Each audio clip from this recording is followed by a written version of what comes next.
व्यक्तिगत तौर पर मैं ये कह सकता हूँ, कई तरह की परेशानियों से गुजरना पड़ा। रात को 12 बजे मेरे घर पे पुलिस ने नाकेबंदी की जी, और सुबह पूरे जिले की फोर्स मेरे घर पे लगा। मैंने उनसे पूछा कि ऐसा क्या कारण हुआ कि ये फोर्स लगाई गई, तो उनका कहना ये था कि आप मेरठ नहीं जा सकते और मेरठ में जो जेल में बंद है लोग उनसे नहीं। 2 प्रकरण है यहाँ आने के। पहला है कि अपने गुर्जर समाज के स्वाभिमान सम्मान पर जब आँच आई तो गुर्जर समाज के लोगों ने एक बहुत बड़ा प्रोटेस्ट पंचायत के रूप में यहाँ करने का प्रयास किया और उसकी परमिशन नहीं दी गई, क्योंकि भारत में सम्मान को जो स्वाभिमान सम्मान है उसको बहुत दिल से जो है जोड़ा जाता है जी। तो उन्होंने पंचायत की, लोगों को अरेस्ट कर लिया गया भीड़ को छिदर बिदर करने के लिए। बहुत सारे साथी जो पहले से डिटेन करके वहां से ले जाए गए और बाद में पुलिस ने लाठीचार्ज किया। लेकिन पहले दिन 151 का मुकदमा था, पुलिस जानती है, आम आदमी भी जानते हैं, मीडिया भी जानती है। उसमें 26-27 लोगों को जेल भेजा गया, जिनमें प्रमुख रूप से हमारी पार्टी के राष्ट्रीय महासचिव, मेरे भाई, मेरी बाजू, गुर्जर समाज के स्वाभिमान सम्मान भाई रविंद्र कुमार भाटी जी, भाई प्रवेश गुर्जर जी, विशाल ढाईकी जी, भाई सोनू गुर्जर जी, अनिल कसाना जी, अमित कसाना जी, दीपक बिजोपुरा जी, रविंद्र गुर्जर जी, अभिनव मोतला जी, इन तमाम साथियों को और इनके साथ और बहुत सारे साथियों को जेल में भेज दिया गया। 2 दिन बाद इनके खिलाफ एक मुकदमा पंजीकृत किया गया जिसमें बीसिंग की कल्पना।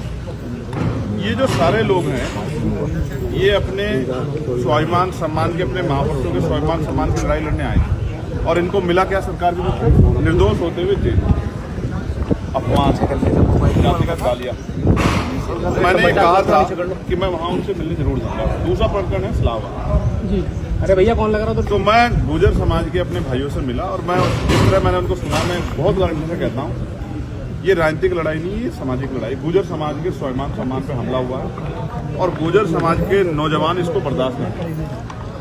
वो उन्होंने अनशन भी किया, वो हर कीमत चुकाने को तैयार हैं अगर गुर्जर समाज के स्वाभिमान पे वहाँ चाहिए। और मैं जहाँ तक समझता हूँ गुर्जर समाज बड़ा स्वाभिमानी समाज है। वो जब स्वाभिमान की बात आती है तो वो हर कीमत को चुका देता। मेरा तो बहुत दिल्ली टुकड़ा, लगातार कहीं ग्वालियर में मीर भोज जी की जो प्रतिमा उसको टीम कर किया जाता है, कहीं झूठे मुकदमे होते हैं, कहीं और तमाम तरह की चीज़ें। ये सब चीज़ें हम अपनी आंखों से देख रहे हैं किस तरह से पूरे समाज की पट्टियाँ लगा दी जाती है, पूरे समाज को दबाने डराने काम किया जा रहा है। लेकिन ये समाज स्वाभिमान का छूटने वाला नहीं। सरकार को आइडिया नहीं था कि ये जो आग वो लगा रही है किस तरह फैलेगा। सरकार को इन चीज़ों को गंभीरता देना चाहिए, पुलिस को, एडमिनिस्ट्रेशन को आंख बंद करके जिम्मेदार से कार्रवाई करनी चाहिए। सलावा प्रकरण के जो पीड़ित हैं जिनको जेल भेजा गया उनसे प्रशासन ने, पुलिस ने, यहाँ का जो एडमिनिस्ट्रेशन है उन्होंने मिलने की जांच, उन्होंने कहा है कि आपको इन्हीं से मिलने की जांच थी, अगर सलावा प्रकरण के लोगों से मिला दोबारा आ जाओ। लेकिन उनके पीड़ितों को मिलने की व्यवस्था हमने पार्टी ऑफिस को की है। मैं वहाँ जाऊँगा, उनको सुनूंगा और जिस तरह से भी उनकी आवाज़ उठाई जा सकती है उसको उठाऊंगा। और यहाँ इस प्रकरण में जो लोग बंद हैं, अगर अगले 1 हफ्ते के अंदर इनको नहीं छोड़ा गया तो आज़ाद समाज पार्टी पूरे प्रदेश में एक मजबूत आंदोलन करेगी और ये आंदोलन की दशाओं तक अपने भाइयों को जेल में सड़ने के लिए हम लोग नहीं छोड़ सकते। ठीक है, आज हम कल बात आप आप यहाँ आए हैं, कई जगह रोका गया, आप बताया जा रहा है कि कार्यकर्ताओं के साथ भी कुछ मारपीट की सूचना आ रही है। भाई ये सरकार जो है तानाशाही सरकार है। अब कोई सांसद, चुनावा सांसद जेल में नहीं जा सकता, उसके लिए अनुबंध है कि वो इतनी गाड़ी 5 जगह तो मुझे रोका गया बैरिकेडिंग लगा के, कई जगह तो मुझे बैरिकेडिंग हटाना पड़ा। ये लोकतांत्रिक व्यवस्था है क्या? ये प्रजातंत्र है? ये तो एक तरह की हिटलरशाही है। इस हिटलरशाही का अंत होगा, जनता ही करेगी। ये हमेशा नहीं रहेगा। जो आज का माहौल है ये बदलेगा। चंद्रशेखर जी, ये जो दर्द आप बयां कर रहे हैं, वही दर्द सोनम मंत्री है उनका भी क्या वो कह रहे हैं विपक्ष ने उन्होंने भी ये कहा कि ये इल्लीगल हुआ है, ये विपक्ष की साजिश है। उन्होंने कहा विपक्ष की साजिश। नहीं नहीं, उनका उनको पूछना कहना दीजिए। था, मेरा सवाल हो रहा है, उनका कहना था कि जातीय समीकरण को क्रिएट करना चाह रहा है, इसलिए इस तरह की राजनीति। ठीक, बहुत अच्छा सवाल है। अब जवाब भी सुन लो प्यारे भाई। उनकी सरकार है, उन्हीं की पुलिस है, उन्हीं का एडमिनिस्ट्रेशन है। टोल पे घटना हुई थी, मुकदमा भी लिखा गया था, कितने लोग जेल गए? कौन करवा रहा जातीय संघर्ष? किसने लगाया बोर्ड? इनकी क्या मांग थी कि बोर्ड हटा दो? क्या गलत मांग थी?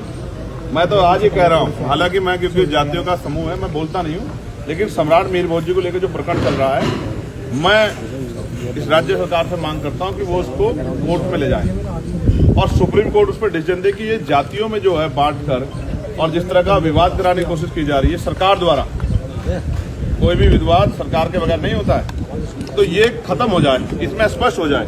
उसके लिए इस पूरे विवाद को सुप्रीम कोर्ट ले जाना चाहिए। ठीक है, वैसे तो महापुरुष सबके होते हैं, लेकिन अगर इस पे जो कोई विवाद हो रहा है तो उसकी गंभीरता, आज क्यों आपको ये जाति वाला बोर्ड हटाओ ये सब क्यों करना पड़ा? आप तो दादरी में जाके करके आए थे ना, आपको याद नहीं आता मीडिया के साथियों को? कौन करके आया था? मैं करके आया था, मुख्यमंत्री करके आए थे। ये सब आपके सामने कौन करा रहा है? और देखिए, मंत्री जी को चाहिए था वो इनको छुड़वा देते। हम होते मंत्री तो छुड़वा के ले जाते हाथ पकड़ के अपने भाइयों को। अगर हमारी सरकार होती तो झूठा मुकदमा होने देते? सो रहे थे क्या वो लोग? कल नंदकिशोर गुर्जर ये कह के गए हैं कि जो पत्थरबाज थे वहाँ पे वो मुस्लिम थे। वो बेचारे खुद बुरे हाल में हैं। आपसे छिपा हुआ है क्या? बताइए। अपनी सरकार के खिलाफ आंदोलन करते थे। अच्छा, चंद्रशेखर